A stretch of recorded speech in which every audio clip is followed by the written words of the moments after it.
About 5 years ago, a man named Paul, who had begun to show up here at the church, asked if he could come in and we could talk. And of course, I was only too happy to do so, but I didn't know what he wanted to talk about. I didn't know what I was going to hear. And what I heard from him brought with it many challenges. And I'm going to let Paul tell you in his own words what it was that he was dealing with. My medical condition. Wow. I was born with an epidermoid brain tumor in my third ventricle. It was about 1900 cc, which is about the size of your fist when it was discovered. I was 26 when it was discovered. And I had my first surgery in 1996, and then a second one in 98, and a third one in 2008, and then three in 2015 or 16, I think. So and then I had other surgeries to fix the damage that was done because of the surgeries.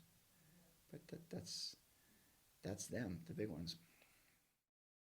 I was struggling with suicidal ideation for most of my life. I had made a commitment and I had signed up for MAID, which is medical assistance in dying for people that are suffering ailments, long-term ailments.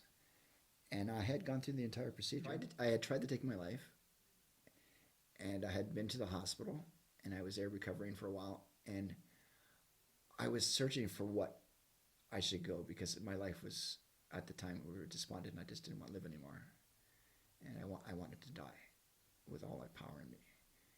And I think I was just trying to work through that whole thought process. And I had made an attempt at my life. I ended up at the hospital, and I hurt my family immensely. And everyone around me was so hurt by my actions. And I didn't realize I was hurting them. I thought I was helping them. I thought that if I died, it would be a terrible, terrible thing, but they would be happy that my grief and my overbearing weight was not resting on their shoulders every day. And sometimes they don't see that there's another exit to it. And I was at that stage. And I was looking for guidance. And I wanted to know if I was going to go to hell by committing suicide. And I don't know what I believed in, Scott, because I was so wrestling the whole thing. It was a kind of a cathartic moment. I was just waiting to find things out. And I was reaching out to people all around me to find out new things. And when I was in the hospital after my attempt, I met an Anglican priest who was there and spoke to me a great deal. And I think it was one of the first times I kind of opened my eyes and went, oh, maybe there's another option that I haven't considered. Maybe there's another path I can follow that. It's not going to make me better, but maybe by some minuscule chance it might make me feel better. So, there I was, faced with a challenge and a question that honestly not too many people had to face in quite the same way before that. But now, it was a suddenly possibility. And what could I say about it? What could I answer about his desire to deal with what was admittedly a devastating medical condition by seeking medical assistance in death? And I assume that it goes without saying that I really didn't want Paul to do that. But of course, he wasn't asking what my opinion was. He wanted to know whether what he was contemplating could be forgiven, whether God would forgive, whether God would condemn. And first of all, I really feel I must commend Paul for coming forward with his question. Even more than that, I want to thank him, for he has honored us by being willing to share his story with you and potentially with the world. He didn't need to do that.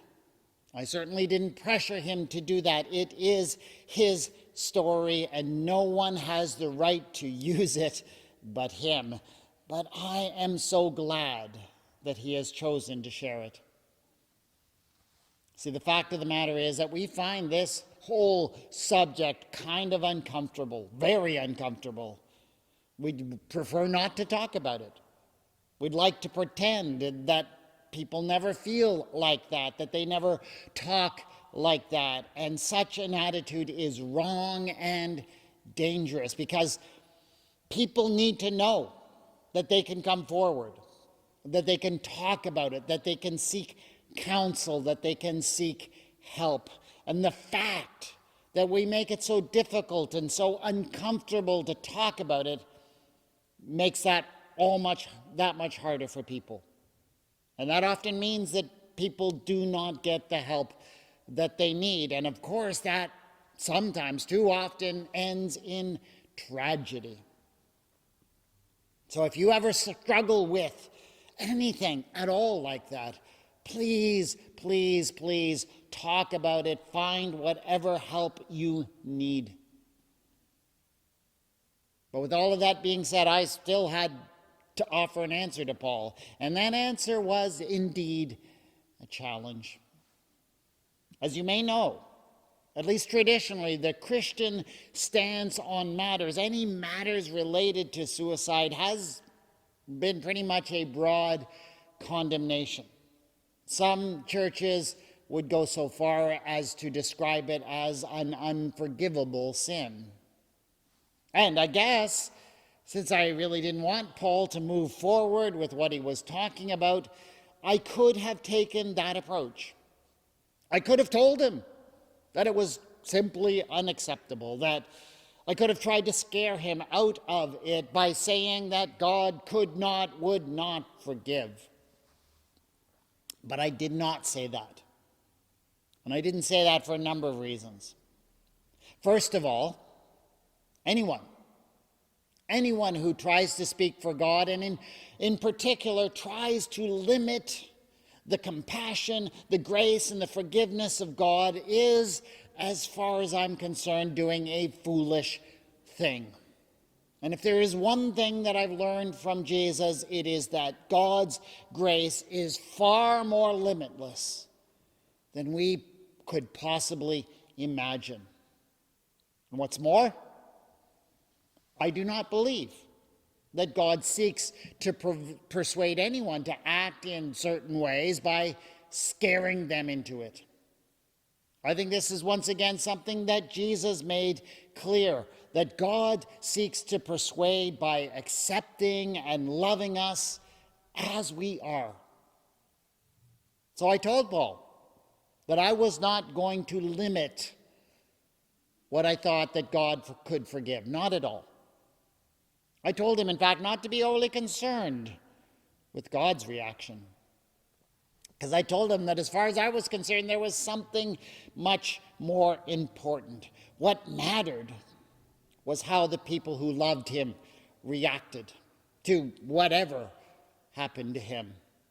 And if he could not keep them in the loop, if he could not help them to understand and above all to live with whatever he chose, that would have far more devastating consequences. That would leave scars and negative impacts that would last.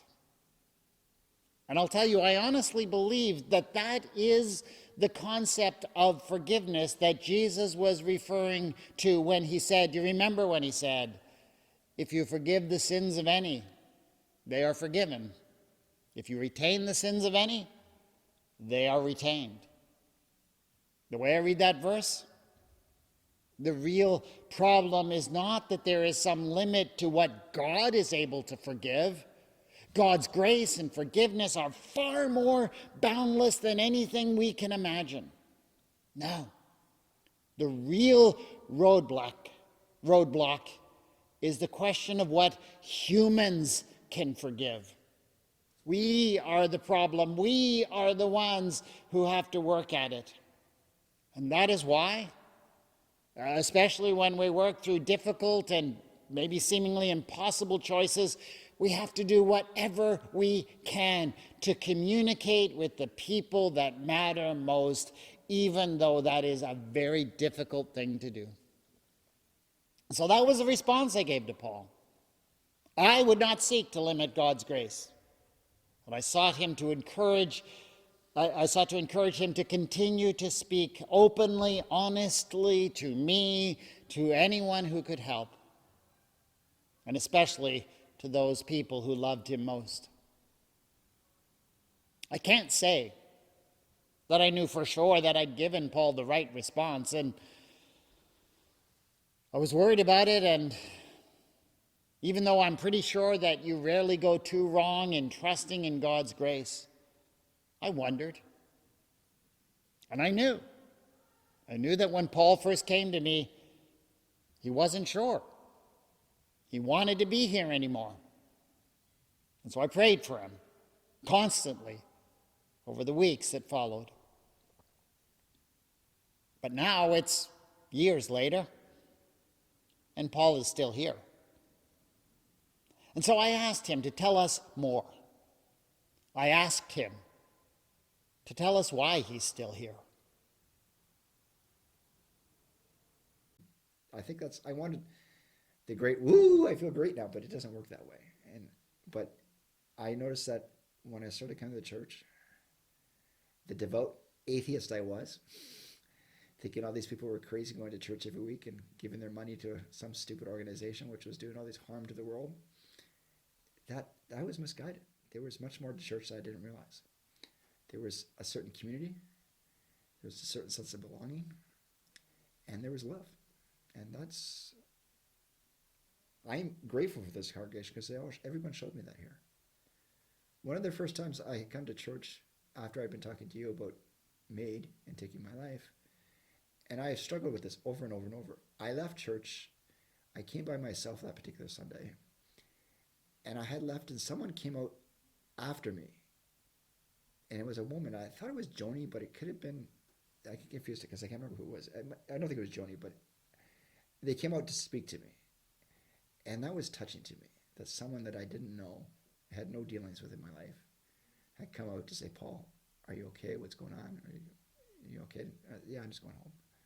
And it was overwhelming. It made me feel really quite warm. But, I do recall the gist of our conversations, and it was more about me exploring what God was to me. And I thought people going to church were just crazy. I thought, why are you wasting your time every week? I was lost in the wilderness, and I was looking out for something to help me, and it never happened. So I kept thinking, God cannot be real.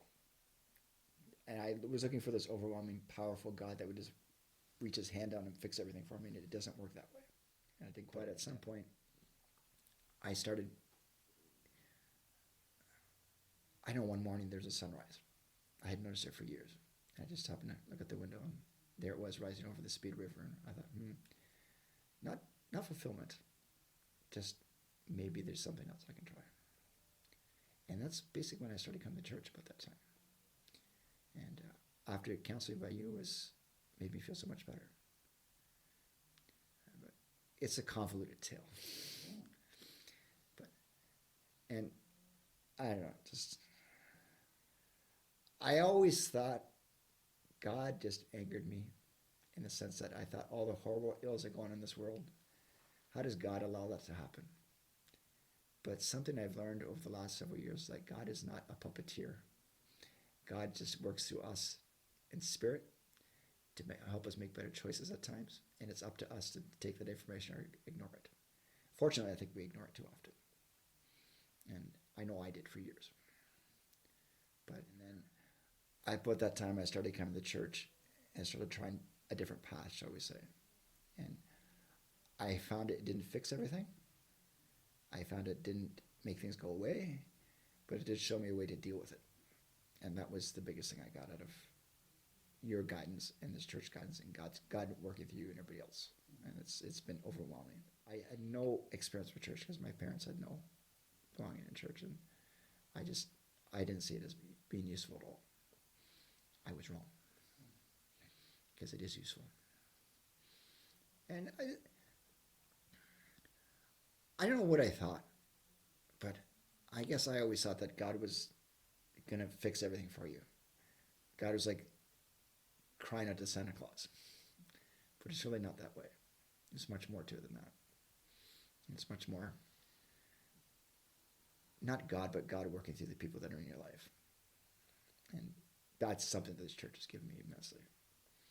I come to church every week, and I see people that don't know me from Adam open up their arms to me and welcome me in, and they've done that ever since day one. And I'm a fortunate man for that. I'm fortunate for many reasons. Because if it wasn't for a lot of people in this church, I would be gone. If it wasn't for my wife, I would be gone. And I always thought I'd be helping people out, doing them a favor. There's more. And I've discovered that in the last couple of years. There's a lot more. So, why is Paul still with us? It is not because anyone scared him into saying by spouting theology. No, he's still here. And he no longer considers made as an active option for him because I believe he encountered the grace of God. And I'm not saying that, by the way, as a way of boasting about my response, because I don't really believe that is what did it. No, what made the lasting difference is that Paul encountered the grace of God, and he encountered it in the people of this congregation. It happened in significant and it happened in some enduring ways. And I am glad that Paul is still here. I know you are as well. And if we can continue to demonstrate God's grace in the way that we treat every single person who walks into and through the life of this church, even though we haven't a clue what's going on in their lives, even if we do nothing else, if we can do that, we will have demonstrated that we are an enduring part of the great work that God is doing in the world right now. Thanks be to God, who has given to us such an enormous, consequential ministry. Lord God, thank you that Paul's still here. Thank you for the ministry you give us all, sharing grace. Amen.